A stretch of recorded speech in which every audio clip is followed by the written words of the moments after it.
হচ্ছে দেখুন, প্রথমে এই ফুলকপিটা কেটে নেব, কেটে ভালো করে ধুয়ে নেব।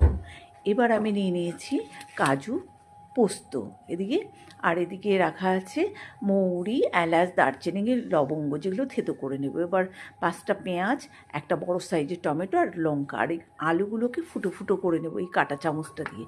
এবার প্রথমেই কাজু আর পোস্তটাকে বেটে নিয়েছি, তারপরে ফুলকপিগুলো ভালো করে ধুয়ে নিয়ে দেখুন আলুগুলোকে কি করে ফুটো ফুটো করে নিচ্ছি, এভাবে করে নিয়ে নিচ্ছি। এবার পেঁয়াজটাকে কেটে বেটে নেবো, আর লঙ্কাটাকে বেটে নেবো, আর টমেটোটাকে পেস্ট করে নেবো, সবটাই পেস্ট করে নেবো।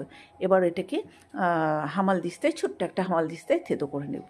এবার পোস্তটা, কাজু পোস্তটা বাটা হয়ে গেছে, টমেটো বাটা হয়ে গেছে, পেঁয়াজ বাটা হয়ে গেছে, এই যে সব কিছু বেটে আমি রেডি করে নিয়েছি।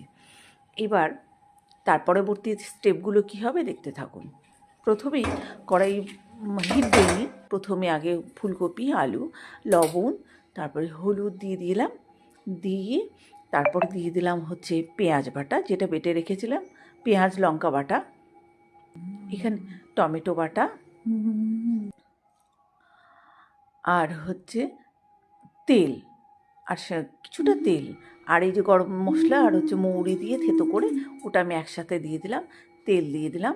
এবার মানে 2-3 চামচ তেল, যতটা তেল আপনারা দেবেন সেটুকুই দেবেন, আর তারপরে একটা তেজপাতা ছিঁড়ে দিলাম। এবার হাতে বেশ ভালো করে এটাকে অনেকক্ষণ ধরে মাখাতে থাকবো।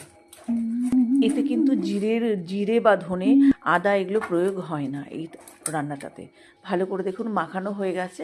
এবার মশলা ধোয়া জলটা আমি হালকা একটু দিয়ে দিলাম, কারণ জল এতে ছেড়ে যাবে।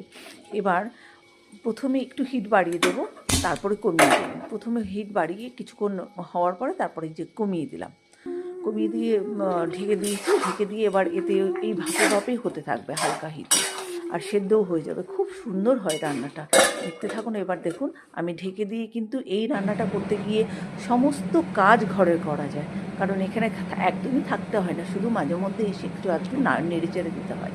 আমি যেহেতু একটু উপোস ছিলাম, তার জন্য আমি ফলগুলোকে খেয়ে নিচ্ছি আর খাচ্ছি, সব কিছু করছি একসঙ্গে, সব কিছু করছি।